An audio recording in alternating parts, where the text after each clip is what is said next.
cosillas. Y había una segunda, pero no la alcanzé a tomar. La capacitación. Bueno, lo de la capacitación, la verdad es que sí ya lleva mucho tiempo estudiándose el sistema interamericano y el derecho internacional. Esto sí también hay que decirlo. Desde la presidencia, yo creo que el ministro Azuela, después en la del ministro Ortiz y ahora en la del ministro Silva, sí se ha hecho capacitación, yo creo que importante en materia del sistema interamericano y en materia de derechos humanos. Esa parte sí. Creo que ahora lo que nos falta es otra capacitación, que es la de la ley de amparo nueva. Tiene tantas ajustes la ley de amparo, que estoy seguro que todos vamos a tener que tomar cursos de actualización entre nosotros mismos, etcétera, porque sí nos está implicando reglas muy diferentes en la forma de tramitación. Entonces creo que la de derechos humanos la venimos ya haciendo desde hace varios años y ahora nos correspondería la de ley de amparo. La que también me parece sumamente importante, y ahí creo que la Asociación Mexicana de Impartidores de Justicia puede tener una función central, es la de capacitar al resto de los jueces, no a los del Poder Judicial, en el sistema interamericano y en general en los derechos humanos. ¿Por qué razón? Porque lo tienen que conocer para poder hacer una desaplicación o un control difuso.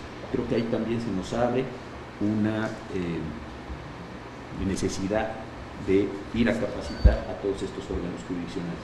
Y por si fuera poco, creo también que ya que nos metimos, y como decía usted, en una nueva cultura de derechos humanos, como lo decía Daniel hace un rato, tenemos que hacer otra cosa, que es explicarles a las autoridades qué significa el principio pro persona, porque la cuestión dice todas las autoridades, todas, pues explicarles qué es el principio pro persona, de dónde lo extraen, cómo lo utilizan, etcétera, etcétera, etcétera. Creo que hay necesidad, aquí sí, de reconstituir esta cultura jurídica en este mismo caso. Nada más una precisión importante. ¿Esto incluye los tribunales administrativos? Es decir, laborales. Si considera que hay una violación, un acuerdo de la OIT, también un juez. Lo pongo en orden. A nivel federal, en el 13, los militares. En el 27, los agrarios. En el 41, el electoral federal. En el 73, el de justicia fiscal y administrativa. En el 123A, las juntas, y en el 123B, el tribunal de burócratas. Y en los estados, igual. Tribunal Superior de Justicia, Tribunal de Contencioso, que hay casi todos, algunos no, tribunales electorales, Tribunal Constitucional, por ejemplo, el caso de Veracruz, a la Constitucional, y otros que existen, Junta de Conciliación y Arbitraje y Tribunal de Burócratas, del apartado B. Todos. Por eso qué bueno que lo vuelva a plantear. El control concentrado es amparo, controversia y acción, y evidentemente somos los federales los que hacemos eso. Luego, el difuso, todos los tribunales del país, da igual si son federales, como las juntas o los agrarios, locales, el Tribunal Superior del Estado X o Y o el contencioso, y los del distrito, ¿sí? Todos. Y en el tercer rango, el resto de las autoridades, que esto es el escalonamiento que está en un cuadro que seguramente que está aquí, sí, que está en la página 71.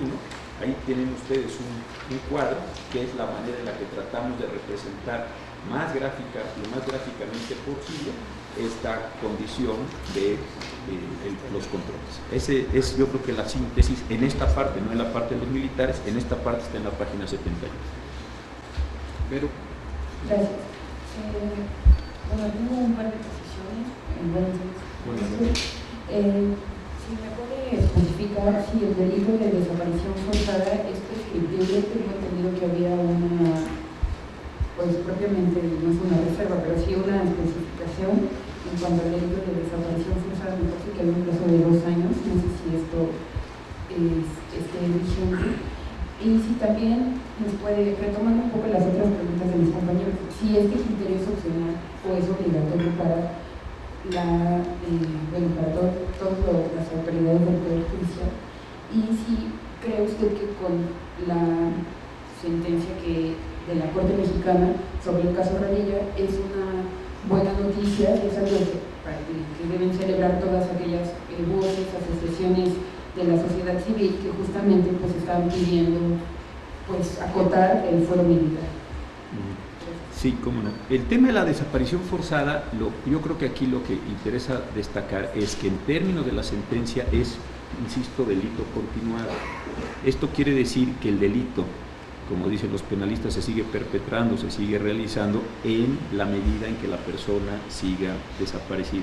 Entonces, el problema de la prescripción viene después, cuando se da ya el conocimiento.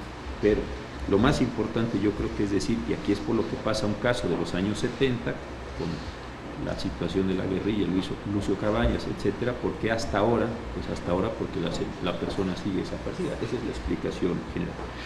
La segunda pregunta que haces yo creo que es muy importante.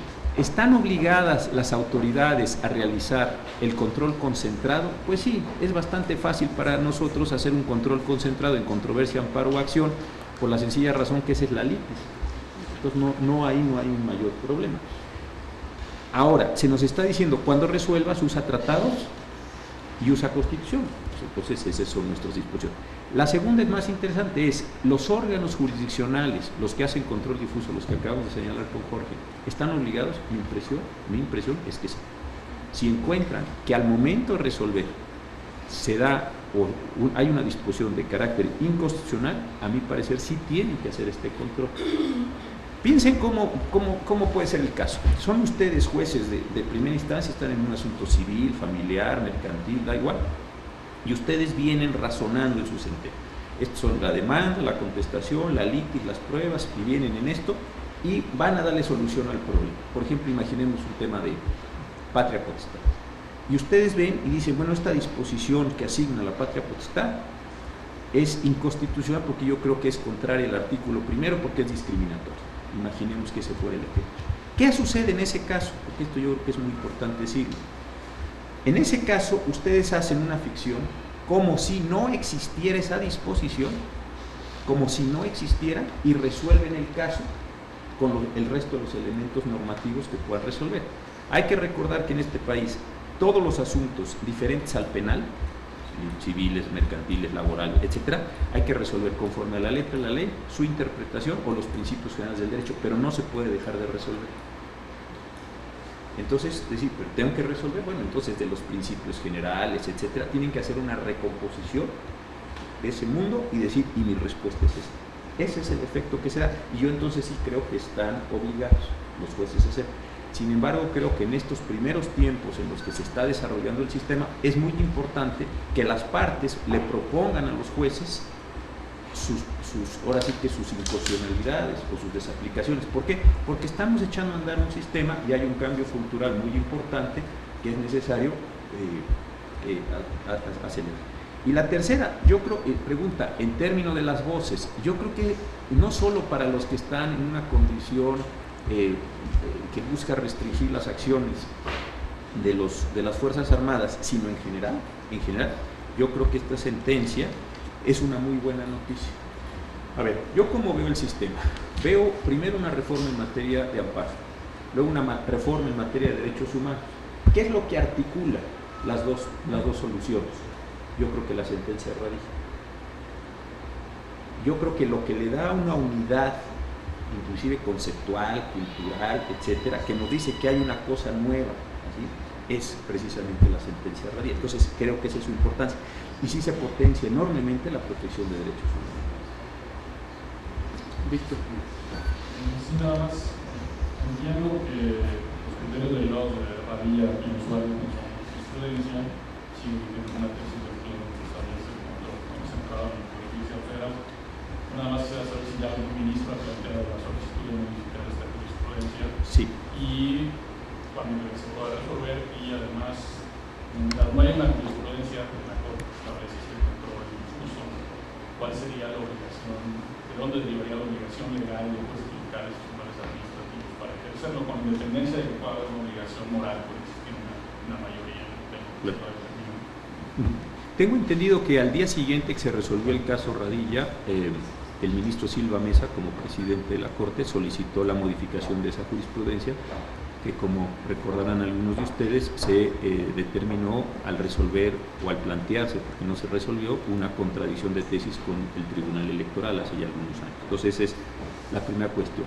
La segunda, tengo entendido que le tocó a la señora Mini Sánchez Cordero la presentación de esta solicitud y que muy pronto, por lo importante del asunto para el sistema, veremos esta cuestión en pleno.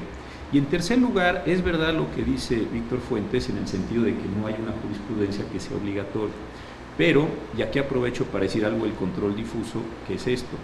Yo creo que mientras los ministros de la Corte mantengamos la idea de que hay un control difuso, con independencia de que esté la tesis o no, se va a mantener y se va a actualizar este criterio. Por lo siguiente, les decía yo hace un rato, pensemos en un caso familiar, de la patria potestad, para seguir con mi ejemplo, pero insisto, puede ser fiscal, puede ser laboral, etcétera, puede ser agrario.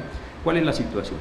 El juez en primera instancia dice, yo creo que esta disposición es contraria a la Constitución, la desaplico, y resuelve.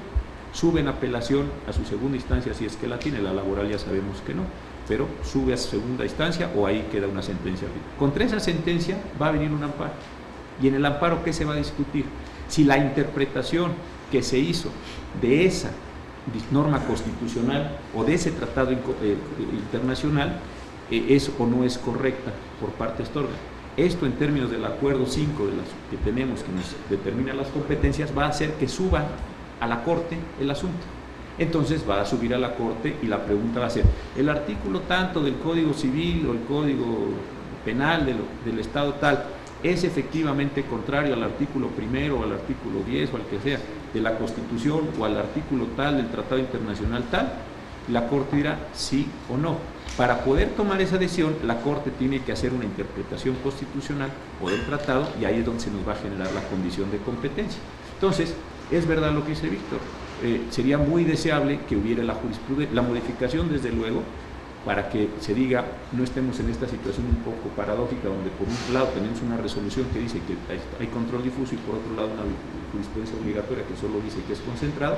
Esto se podría disolver con esa modificación. Y por otro lado, mientras sigan fluyendo estos casos, la Corte, por eso es Tribunal Constitucional, tiene un monopolio interpretativo de la Constitución, al final del día y por varios vericuetos, llegará con nosotros y nosotros podemos refrendar este criterio.